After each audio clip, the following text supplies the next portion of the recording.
ভগৱন্তই নিৰ্মাণ কৰা 7 স্বৰ্গৰ ভিতৰত সেই এখন ইন্দ্ৰৰ অমৰাৱতী স্বৰ্গৰাজ্য তাৰে ৰজা আছিল দেৱৰাজ ইন্দ্ৰ আৰু এদিনাখন এখন সভাৰ আহ্বান হৈছিল বাওঁফালে তেওঁ নিজৰ ভাৰ্যা শচী দেৱী আছিল তাতে বিভিন্ন দেৱসমূহ উপস্থিত আছিল সিদ্ধ বিদ্যাধৰকে আদি কৰি সমস্তবোৰ অপেশ্বৰা গন্ধৰ্বসকল উপস্থিত আছিল অপেশ্বৰাসকলে সেই ইন্দ্ৰই জয়ধ্বনি কৰিছিল গন্ধৰ্বসকলে দেৱবাদ্য ধ্বনি কৰিছিল হেন সময়তে সেই সভালৈ দেৱগুৰু বৃহস্পতি আগমন হৈছিল এই যেতিয়াৰ বৃহস্পতি গুৰু আগমন হ'ল অন্য দিনাখন কুলগুৰু আহিলে সমস্তজনে নিজৰ বহাৰ আসনৰ পৰা উঠি ক্ষমা সৎকা শুশ্ৰূষা কৰে কিন্তু সেইদিনাখন ইন্দ্ৰই শ্ৰীমদৰ অহংকাৰ শ্ৰী শব্দ অৰ্থটো দি দিছে আমাক ঐশ্বৰ্য বিভূতি ধনৰ অহংকাৰ সেইদিনাখন ইন্দ্ৰই নিজৰ আসনৰ পৰা উঠি নিদিলে আৰু বৃহস্পতি গুৰুকো বহিবলৈ আসন যোগাৰ কৰি নিদিলে যে এনে যেতিয়াৰ অৱস্থাৰ বা এনে পৰিস্থিতি দেখি সেইজন দেৱগুৰু বৃহস্পতিয়ে নিজকে বলাজ পালে আৰু সেই দেখি বৃহস্পতি গুৰুৱে কাকো একো মাতবোল নকয় তেওঁ নিজে লগে লগে সেই দেৱৰাজ্য ত্যাগ কৰি নিজৰ গৃহলৈ গুচি গ'ল ইতিমধ্যে এই পদখিনি সুন্দৰভাৱে প্ৰভুজনে কীৰ্তন কৰিছে কৈছে নেদিলা আসন পাদ্য অঘ্য আশ্ৰমণি শ্ৰীমদে অন্ধ দেখি নেদেখিলা জেনি সুৰে নমে বৃহস্পতি মুনি বৰ শিষ্য হৈয়া ইন্দ্ৰে নকৰিলন্ত খাদৰ এতিয়াৰ শিষ্য হৈ গুৰুক এইটো কি বুজালে জানে যেনেকৈ আমাৰ এজন গুৰু আহিলে আমি তেওঁ কিমান অন্তৰেদি ভাল পাওঁ বেয়া পাওঁ সেইটো পিছৰ কথা সেইটো নিজৰ কথা অন্ততৰ আমি বহি থকাৰ আসনৰ পৰা আমি উঠি দিব লাগে সেইকাৰণে আমি ধৰি ল'লোঁ এই ভাগৱত গুৰুৰ কথা ক'লোঁ ভাগৱতখন যেতিয়াৰ এই আসন স্থাপিত কৰিবলৈ প্ৰভুজনে যদি মানে মণিকূটৰ পৰা উলিয়াই লৈ আহে তেতিয়া আমি সকলো সভাসদ উঠি দিব লাগে সৰ্বশ্ৰেষ্ঠ এটা আমি থুলমূলকৈ কৈছোঁ বহুতকে দেখোঁ ভাগৱত যেতিয়াৰ মানে লৈ আহে বহি থকাই দেখোঁ আচলতে সেইটো নহয় আৰু সভাখনৰ ভিতৰত যদি আটাইতকৈ সৰ্বশ্ৰেষ্ঠ এজন আহে তেওঁক দেখাৰ লগে লগে আমি উঠি দিব লাগে এই কথাখিনিকে আমাক বুজাইছে গুৰু যাৰ পৰা গুৰু কোন হয় যাৰ পৰা আমি জীৱনত অজ্ঞানবোৰ নাশ কৰি জ্ঞান লাভ কৰিব পাৰোঁ সেইজনে হৈছে আমাৰ গুৰু সেইকাৰণে আগত আছিল আজিকালিতো নাহে বাৰু আগতে কি হয় আমি যেতিয়া মৰিগাঁৱত সংগমনৰ পঢ়িছিলোঁ স্কুললৈ আহোঁ আমাৰ এল পি স্কুলৰ শিক্ষকক যদি বাটত লগ পাওঁ চাইকেলখন চলাই আহিলে আমি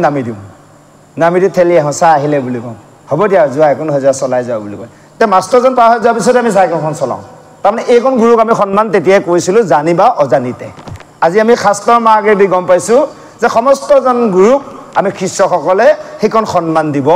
লাগে কাৰণ এইখন সন্মান দিওঁতে আমাৰ একো ঐশ্বৰ্য বিভূতি হানি নহয় বৰঞ্চ আমাৰ সন্মান বাঢ়িব অন্ততঃ গুৰুজনে ক'ব হয় দিয়ক বেলেগৰ আগত আমাৰ প্ৰশংসা কৰিব যে সেইজন শিষ্য কিন্তু সঁচাকৈ বিৰাট শ্ৰদ্ধাৱান শিষ্য এই কথাটোকে আজি বুজাইছে যে শ্ৰীমদে অৰ্থাৎ ধনৰ ঐশ্বৰ্য বিভূতি গৰ্বত ইন্দ্ৰই আজি আসনৰ পৰা নুঠিলে আৰু সেইকাৰণে কৈছে ইন্দ্ৰক দেখাৰ লগে লগে বাকী মুখ্য দেৱগণেও আসনখনৰ পৰা উঠি নিদিলে অকল ইন্দ্ৰকে অনুসৰণ কৰিলে কাৰণ যদি আজি আমি গৃহখনৰ মূল হয় যদি আমি আনক সন্মান জনোৱা নাই আমাৰ পিছৰ প্ৰজন্ময়ো কিন্তু আনক সন্মান তেনেকৈ নজনাব আজি যেতিয়া দেৱৰাজ ইন্দ্ৰক দেখিলে আমাৰ ৰজাই যেতিয়া উঠা নাই আমি নুঠি কি কৰিম আমিও নুঠো এতিয়া সভাখনতো তেনেকুৱা অনুসৰণ কৰে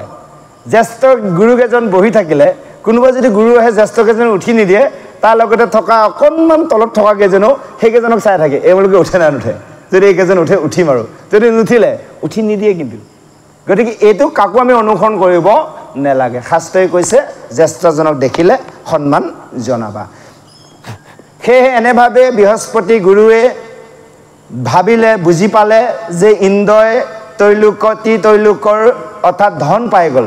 এই ধন পাই তেওঁ অহংকাৰ মাত্ৰ হয় মুখ দেখিও তেওঁ নেদেখা ভাও দি এনেভাৱে থাকিল সেইকাৰণে দেৱৰাজ ইন্দ্ৰৰ ৰাজ্যৰ পৰা গুৰু বৃহস্পতিয়ে কাকো একো নকয় তেওঁ নিজৰ গৃহলৈ গুচি গল যেতিয়া বৃহস্পতি গুৰু গুচি যোৱাৰ পিছত তেতিয়াহে অনুতপ্তৰ অনুভৱ কৰিছে দেৱৰাজ ইন্দ্ৰই হাই হাই মই কি কৰ্ম কৰিলো পিছৰ পদত সুন্দৰভাৱে দিয়া আছে ইন্দ্ৰই নিজকে নিজে ধিক্কাৰ দি নিজকে নিজে অনুতপ্ত হয় কি বুলি নিজকে গালি পাইছে পিছৰ পদত সুন্দৰভাৱে দিয়া আছে আহক আমি শ্ৰৱণ কৰো জয় কৃষ্ণ আপোনাক আপুনি নিদন্ত সচিপতি মুত পৰে নাহি আৰু দুষ্ট মন্দমতি যিটো গুৰু পানৰাখিলন্ত বহু বেলা হেনয় গুৰু কময়ী কৰিলো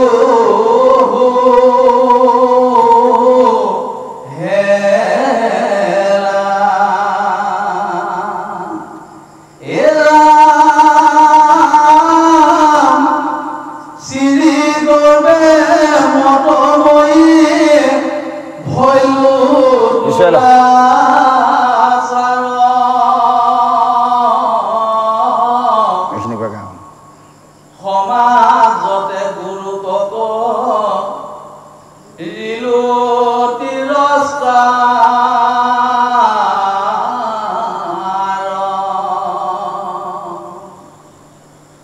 কোননো পণ্ডিতে বাঞ্ছা কৰে ইটো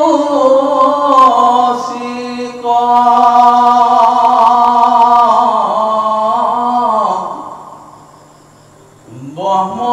পদলৈকে কবু দেখে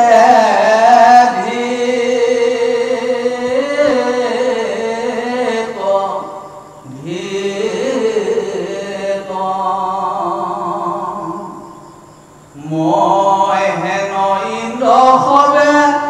দেৱতা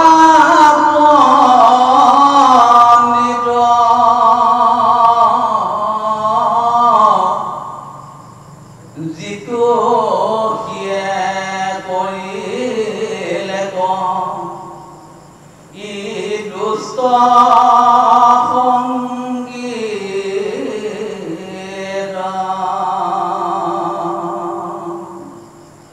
ইটো কি কপাই মত নুহিবে কোনে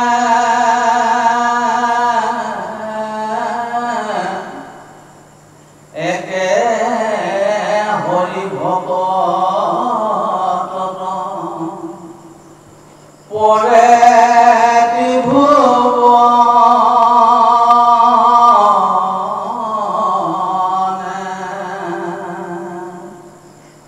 সিংহাসনে বহি আশা কন্ত ৰাজা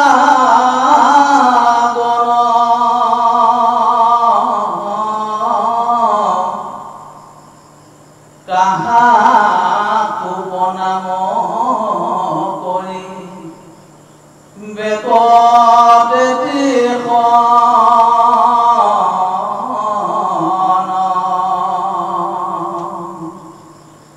হেন সৰ্ব কথা কহে ইটো বিদ্ধ গণে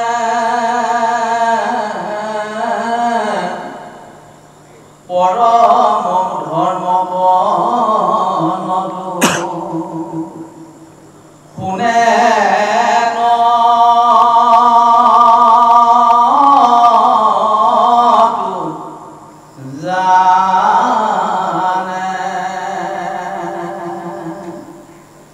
একে মদ গৰ্বে অন্ধ কাৰে আছে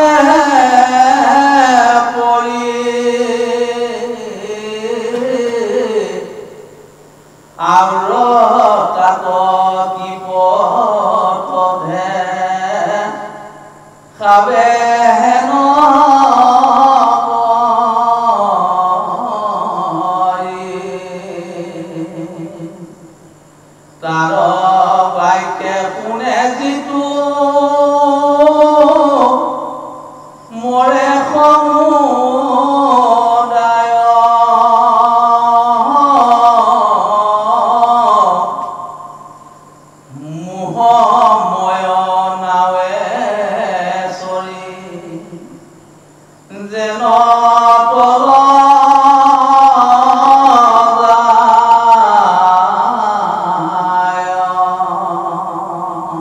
কুল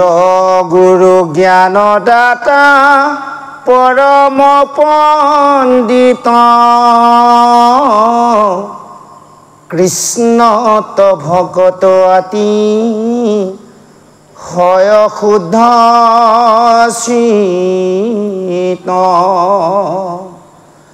অৰাম হেন ব্ৰাহ্মণক যেবে নকয় নতি তেবে আন কাকৰ প্ৰণাম মিৰণৰ পতি জয় কৃষ্ণ। আজি ইন্দ্ৰই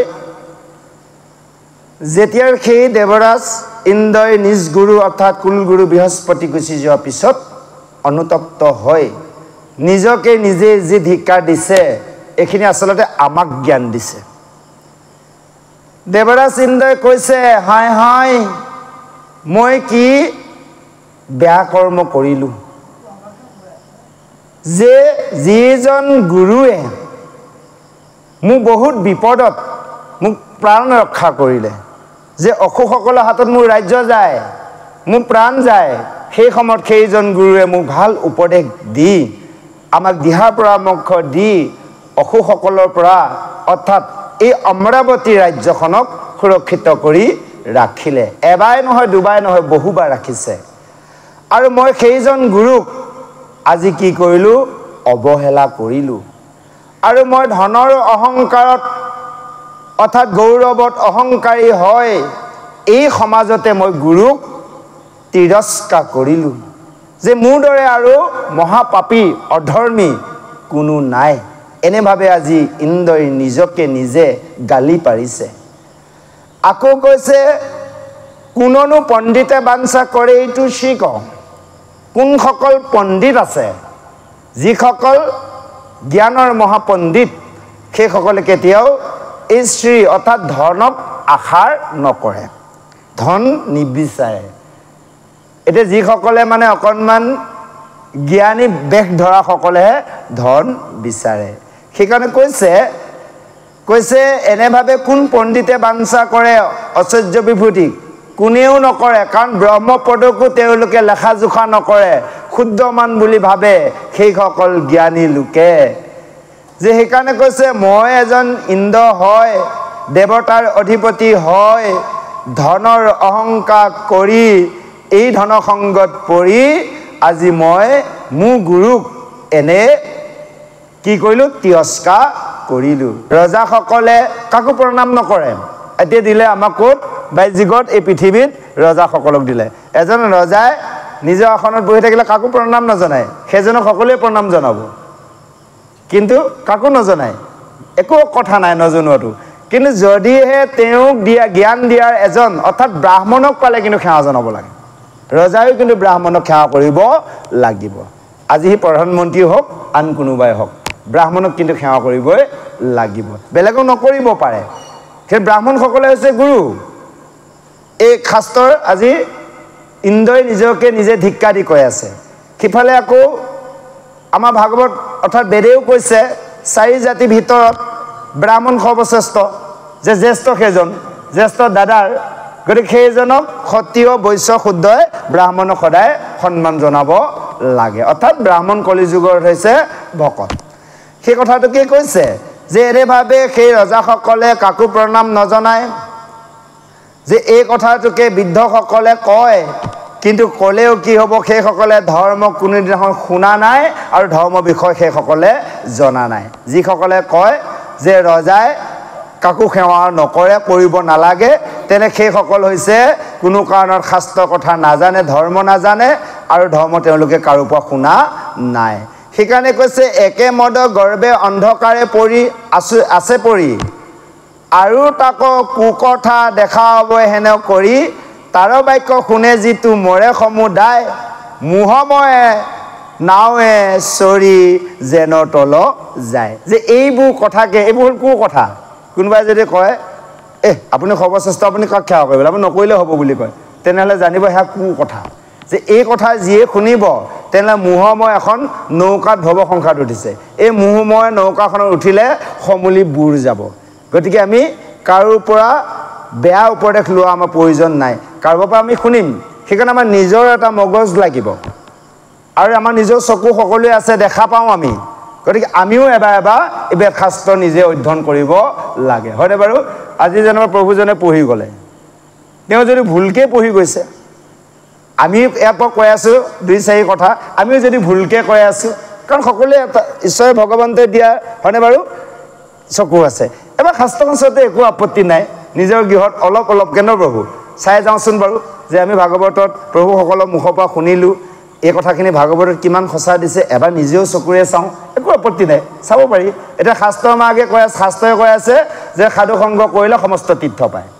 কিয়নো বাহিৰৰ তীৰ্থ চাবলৈ গৈ আছে চকু যদি দিছে এবাৰ দৰ্শন কৰা যদি তোমাৰ খাদ্য শক্তি আছে বাহিৰৰ তীৰ্থবোৰ দৰ্শন কৰা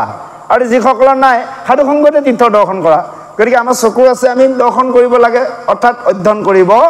লাগে এই কথাখিনিকে কৈছে কুলগুৰু জ্ঞানদাতা সেইজনে হৈছে পৰম পণ্ডিত সেইজনে হৈছে কৃষ্ণৰ ভকত তেওঁ হ'লে শুদ্ধ চিত্তৰ সেইজন শুদ্ধমতী সেইজন হ'ল ব্ৰাহ্মণ ইয়াকে যিয়ে নমস্কাৰ নকৰে তেবে আনক কাকো প্ৰণামিব নৰপতি যে সেইজনকে যিজনে প্ৰণাম নকৰে তেলে বেলেগক ক্ষমা কৰিবনে বাৰু কোনো কাৰণত নকৰে আজি ইন্দ্ৰই নিজক নিজে কৈ আছে কাক জ্ঞান দিছে আমাক দিছে আমাকো বুজাইছে যে আমাৰ কাৰোবাৰ এখুব আশ্চৰ্য বিভূতি থাকিব পাৰে আছে কোনোবাটো বহুত ধনী কোনোবা দুখী আছে ধনৰহে ধনী কেইটামান দিনৰ বাবেহে এই সংসাৰখনত অৰ্থাৎ যিজনে মহাধনৰ ধনী অৰ্থাৎ জ্ঞানৰ ভাণ্ডাৰ যাৰ লগত আছে যিয়ে ভাল জ্ঞান উপদেশ দিব পাৰে সেইজনক এবাৰ প্ৰণাম জনোৱাত কোনো আপত্তি নাই বৰঞ্চ নিজৰ সন্মান অটুট থাকিব আৰু নিজৰ ভৱিষ্যত মংগল হ'ব এই কথাখিনিকে আজি ইন্দ্ৰই নিজক নিজে কোৱা চলে আমাক সকলক সুন্দৰভাৱে বুজাই দিছে আহক আমি পিছৰ পদলৈ আগবাঢ়িছোঁ জয় কৃষ্ণ বৈষ্ণৱ ভৈলে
বান্ধৱ গুৰু গয়া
অনে কৌ পায়ে ইন্দ্ৰ গুৰু কন পাইল এহি কথা শুনি সবে অসুৰ কিতাইল নিজ গুৰু শুক্ৰৰ সন্মত অনুসৰি দেৱতাক যুঁজিবা কওঁ গৈলা কাশী পাৰি স্বভাৱে দুৰ্মদ সবে পাইলে ক আসংগ গুৰু এৰি বাৰ শুনি কৰে বৰ ৰংগ ইবে লিখে দেৱক কৰিবু বুন্দা মাৰ অস্ত্ৰ শস্ত্ৰ ধৰি সবে কৰে হাহাকাৰ জয় কৃষ্ণ এতিয়া সুন্দৰভাৱে দেৱৰাজ ইন্দ্ৰই শেষত অনুভৱ কৰিছে যে এনেভাৱে অবৈষ্ণৱসকলে যেনেবা কাকো সৎকাৰ নকৰে কিন্তু বৈষ্ণৱ হ'লে বা বৈষ্ণৱসকলক সৎকাৰ কৰিব লাগে যে আমি অবৈষ্ণৱ এজনক বেয়া মানুহ এজনক দেখিলে যেনেবা সেৱা নকৰোঁ কিন্তু এজন যদি বৈষ্ণৱ ভকত দেখা যায় অন্ততঃ এবাৰ হ'লে আমি হাতযোৰ কৰাটো আমাৰ কৰ্তব্য আজি ইন্দ্ৰই কৈছে এনেভাৱে কৈছে হৰিও নমন্ত উঠি বৈষ্ণৱ দ্বিজক যিজন বৈষ্ণৱক বা যিজন ভকতক পৰম প্ৰভু ভগৱন্ত হৰিও যাক নমস্কাৰ কৰে যাৰ নাম ল'লে এই সকলো লোকসকলে এই ভৱ সংসাৰ তৰি যাব পাৰে সেইজন গুৰুক অপমান কৰি মই নিজে আজি কি হলো মহাৰ দুখত পৰিলোঁ যে মোৰ এই দুখতে মই যি কষ্ট পালোঁ মোৰ বেটিৰেকে আৰু এনে কৰ্ম কৰা এনে দুখ কষ্ট পাবলগীয়া আৰু কোনো নাই পৰম বৈষ্ণৱ মোৰ গুৰু সেই বৃহস্পতিক মই মনত অসন্তুষ্টি ভাৱ দি তেওঁ মনত দুখ দি মই নিজে দুখ ল'ব লগা হ'ল চাবচোন বা আমি যদি আনক দুখ দিওঁ আমিও দুখ পাম তেওঁক আমি এবাৰহে দুখ দিলোঁ আমি বাৰে বাৰে সেই দুখকণে আমাক চুই থাকিব এবেহেন কৰোহো গুৰুক গৃহে যায় যে মই উপায় নাই আৰু গুৰু গৃহলৈ গৈ এই কথাখিনিকে গুৰুক কৈ মই গুৰুৰ ওচৰত ক্ষমা বিচাৰিব লাগিব এনেভাৱে মন স্থিৰ কৰি ইন্দ্ৰই সমস্ত দেৱগণক লৈ গুৰু বৃহস্পতি গৃহত উপস্থিত হ'ল আৰু গুৰু বৃহস্পতি গৃহত গৈ দেৱৰাজ ইন্দ্ৰই দেৱতাসমূহক লৈ যোৱা গম পাই বৃহস্পতি গুৰুৱে অন্তৰ্ধান হৈ গ'ল যেতিয়া গুৰুক বিচাৰি নাপায় বিভিন্ন ঠাইত গুৰুক বিচাৰি বিচাৰি অৰ্থাৎ বৃহস্পতিক দেৱৰাজ ইন্দ্ৰই দেৱগণে কতো বিচাৰি নাপায় নিজৰ অমৰাৱতী ৰাজ্যলৈ গৈ মূৰে কপালে হাত দি চিন্তা কৰিব লাগিল যে কি হ'ব গুৰু নহ'লে মোক কি হৈ যাব আৰু এই যে গুৰু আঁতৰি গ'ল বৃহস্পতি গুৰু দেৱগুৰু এই কথাটো অসুৰসকলে গম পায় ইতিমধ্যে অসুৰসকলে নিজৰ দৈত্য গুৰু শুক্ৰাচাৰ্যৰ ওচৰত যে কৈছে হে গুৰুদেৱ দেৱসমূহ গুৰু নাই তুমি আমাক আজ্ঞা দিয়া এই সুবিধাতে দেৱৰাজ ইন্দ্ৰ ৰাজ্যখন আমি লওঁ কাৰণ এতিয়া আমি যুঁজিলে তেওঁলোকক কম সময়তে মানে অতি সোনকালে হেৰুৱাব পাৰিম অৰ্থাৎ ইয়াৰ এটা তত্ত্ব আমাক বুজাইছে কি বুজাইছে জানে এইটো এতিয়া আমি সেইজন দেৱৰাজ ইন্দ্ৰৰ কথা সেই অসুৰসকলৰ কথা বাদ দিলোঁ আমাৰ লগতে দেৱতা অসুৰ আছেনে নাই বাৰু যেতিয়া আমাৰ গাৰ গুৰু গোসাঁই বেয়া হ'ব গুৰু নাইকিয়া হ'ব এই দেৱতত্ত্ব কাম নাইকিয়া হ'ব অসুৰে ৰাজ্য আক্ৰমণ কৰিব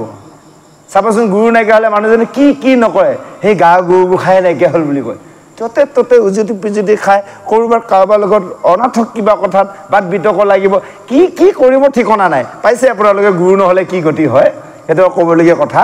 নাই কাৰণ গুৰু বা গুৰু ভকত সুধিব লগা হয় বা গুৰু কিবা দক্ষিণা দিব লগা হয় এই কথাটোকে সুন্দৰভাৱে বুজাইছে যদি আমাৰ গুৰু নাথাকে সেইকাৰণে আটাইতকৈ আমি গুৰু বাৰটো বিয়াত মানিব লাগে বৃহস্পতিবাৰটো গুৰু বাৰ এই গুৰু বাৰটো আমি খুব মানিব লাগে গুৰু থাকিলে মানুহৰ শ্ৰীবৃদ্ধি হয় আৰু যদি গুৰু নাথাকে শ্ৰীহত হয় সেইকাৰণে চাব বোলে ইমান টকা পইচা কামাই কৰোঁ তথাপিতো এখন ধাহে লাগি গৈ থাকে ইয়াৰ অৰ্থত গুৰু বাৰটো আমি ভালদৰে মনা হোৱা নাই এতিয়া দেখিলোঁ ভকতৰ ক্ষেত্ৰত বাৰু প্ৰব্লেম নাই আমাৰ অন্য মনুষ্যসকলেও মাছ মাংসবোৰ বা বিভিন্ন খাদ্য ব্যৱহাৰ কৰে অন্ততঃ গুৰুবাৰ দিনাখন কোনো কাৰণত গ্ৰহণ কৰিব নালাগে এইফালে আমাৰ পূৰ্ণিমা মৰাশী একাদশী হয়নে বাৰু এইবোৰতো দিছেই আৰু ৰবিবাৰ দিনত কিন্তু মাছ মাংস খাব নালাগে ভাগৱতেতো বেদে খাবই দিয়া নাই তথাপিতো আমি এটা কথা কৈছোঁ যে ৰবিবাৰ দিনতো কিন্তু খাব নালাগে যা হওক কিন্তু গুৰুবাৰটো আটাইতকৈ মানিব লাগিব গুৰু যদি নাথাকে আজি এই দেৱৰাজ ইন্দ্ৰ ৰাজ্যখন যেনেকৈ এতিয়া দৈত্যই ল'বলৈ বিচাৰিছে ল'ব বিচৰা নহয় ল'বইগৈ এতিয়া আৰু এতিয়া নিজৰ কুলৰ গুৰুক অৰ্থাৎ দৈত্য গুৰুক শুক্ৰাচাৰ্যক দৈত্যসমূহে অৰ্থাৎ অসুৰসকলে এতিয়া সুধিছে যে হে গুৰুদেৱ তুমি আজ্ঞা কৰা আমি এতিয়াৰ দেৱতাসমূহৰ লগত যুঁজিব পাৰিম কাৰণ তেওঁলোকৰ গুৰু নাই মেইন অস্ত্ৰডালে নাই সেয়ে কৈছে গুৰু এহি বাৰ শুনি কৰে খবৰংগ স্বভাৱে দুৰ্মদ সবে পাৰিলে আসংগ যে গুৰুৱে এৰি থৈ যোৱাত অৰ্থাৎ দেৱতাসমূহক বৃহস্পতিয়ে এৰি থৈ যোৱা গম পায় দৈত্যসমূহৰ আনন্দত সীমা নাই সকলোৱে আনন্দৰে হাঁহিছে ধেমালি ফূৰ্তি কৰিছে কৈছে এই সময়তে আজি দেৱসমূহক আমি বুন্দামাৰ কৰিব পাৰিম সকলোৱে হাতত অস্ত্ৰ শস্ত্ৰ লৈ ইতিমধ্যে সাজু হৈছে দেৱতাসমূহৰ লগত দৈত্যসমূহে যুঁজিবলৈ আহক আমি পিছৰ পদলৈ আগবাঢ়িছোঁ জয় কৃষ্ণ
নাহি কন্দ্ৰ গুৰু কাত সুধীৰয়ো পায়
তেজিলাচি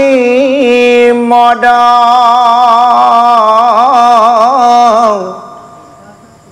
একেটিলে কতে হৰে সকলে সম্প্ৰদ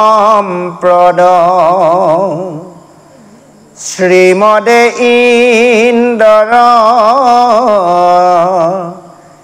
মিলিল কেনে দেখা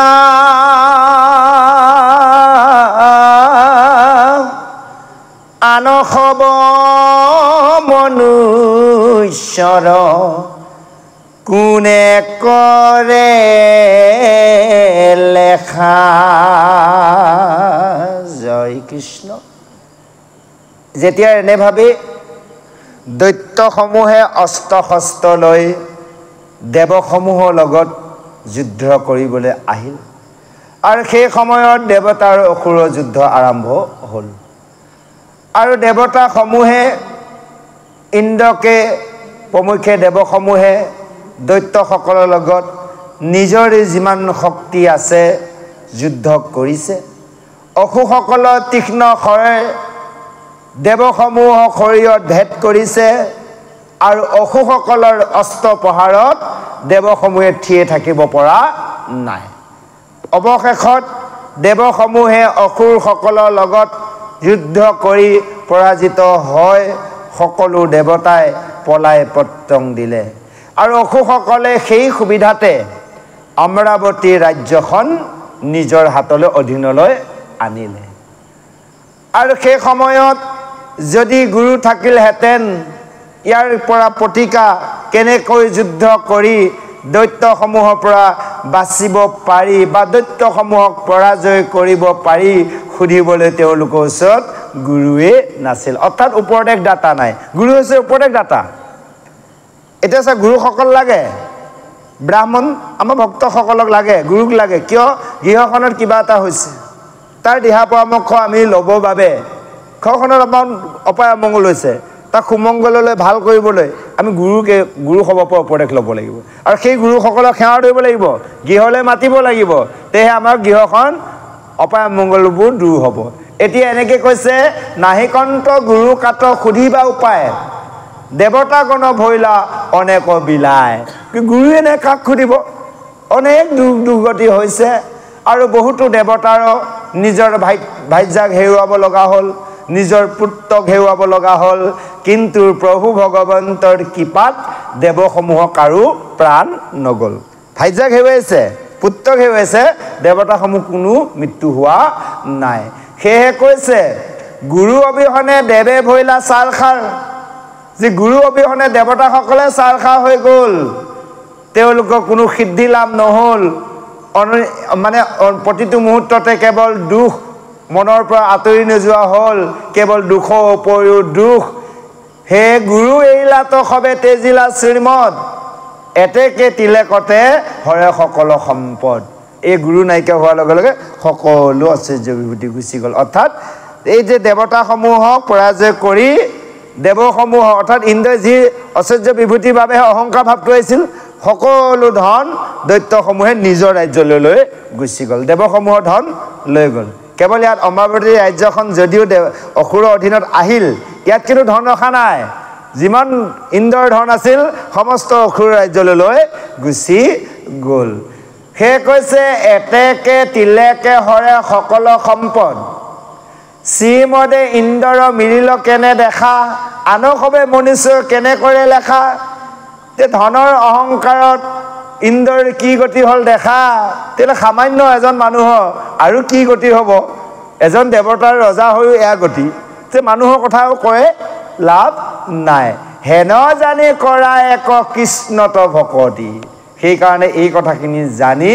কেৱল কৃষ্ণত ভক্তি কৰিবলৈ আমাৰ সমস্তক উপদেশ দিবলৈ আগবাঢ়িছে আহক আমি পিছৰ পদ অলপ পদতে এই অধ্যায় সামৰণি পৰিব আমি শ্ৰৱণ কৰোঁ জয় কৃষ্ণ আনৰ সম্পত্তি কপালে কৰে চাৰ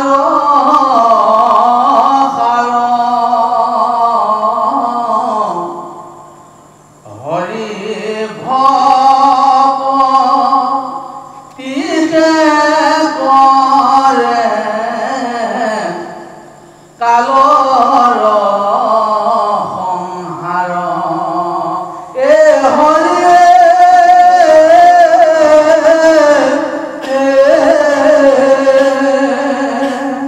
কৃষ্ণ ভজিটো কৰে তিৰস্কাৰ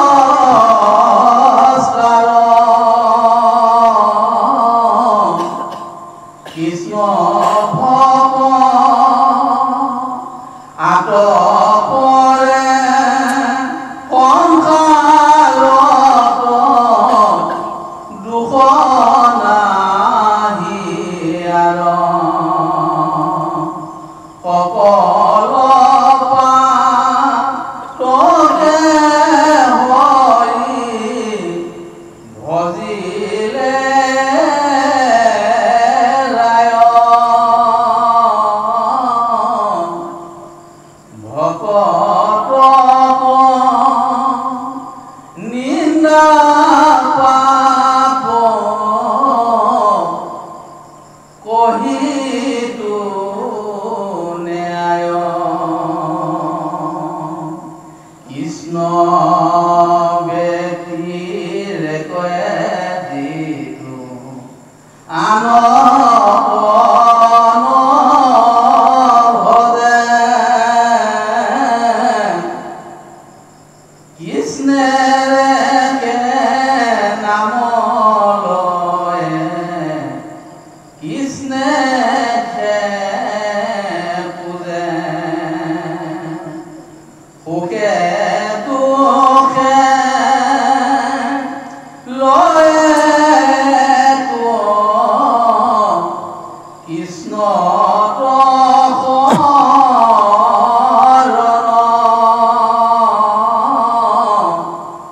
কলিত নবশেহি নৰ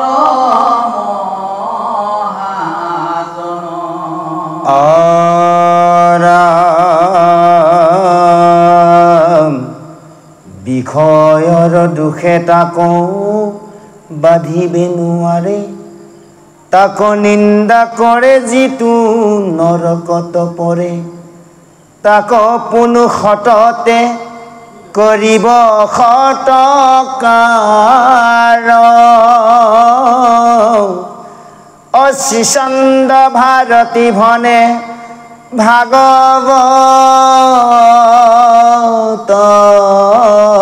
সাৰ সংসাৰ সাগৰে পৰি মৰে সবে লোক আপোনাক আপুনি নিস্তাৰ কৰিও কওঁ কৃষ্ণ নাম বিনে নাহি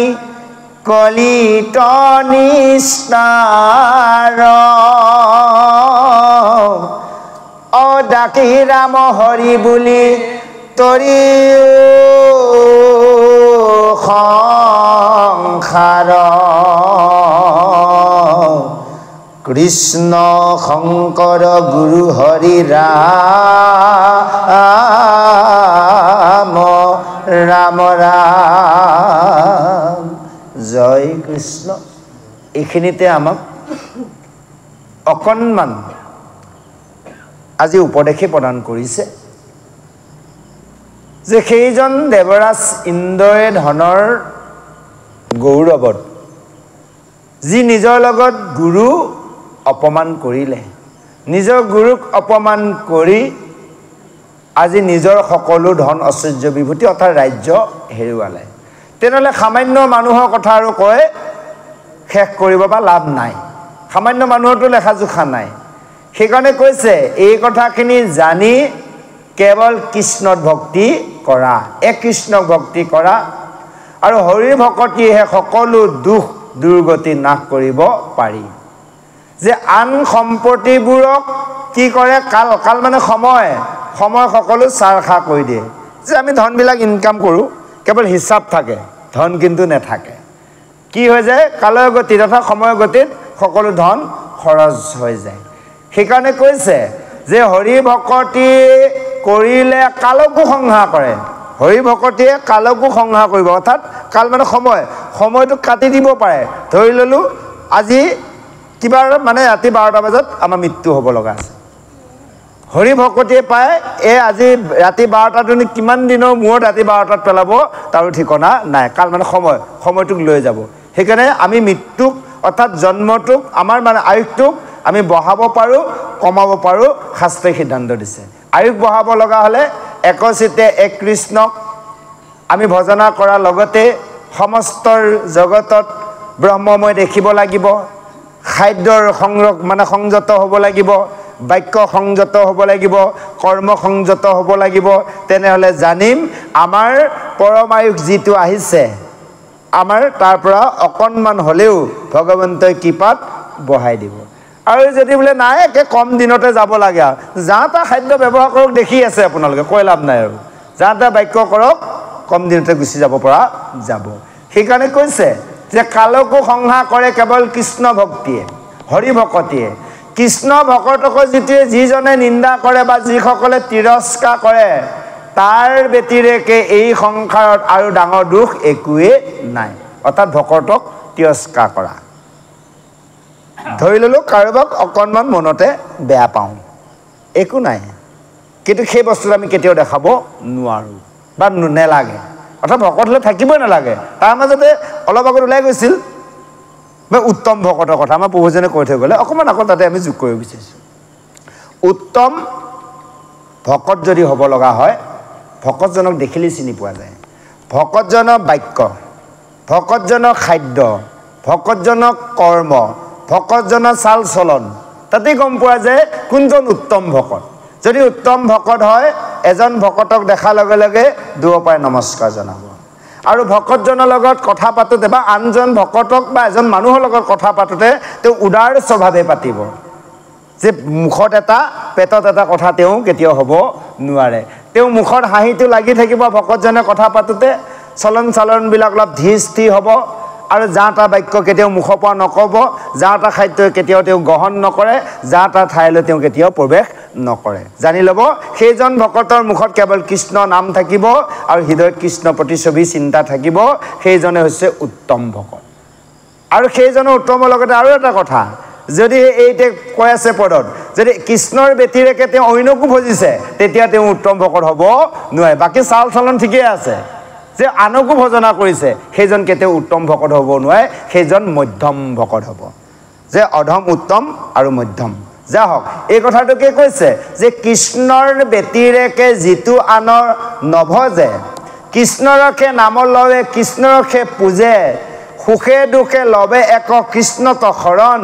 কলিত বৈষ্ণৱ সেহি নৰ মহাজন সেই উত্তমজনকে মহাজন বুলি কৈছে নৰসকলৰ ভিতৰত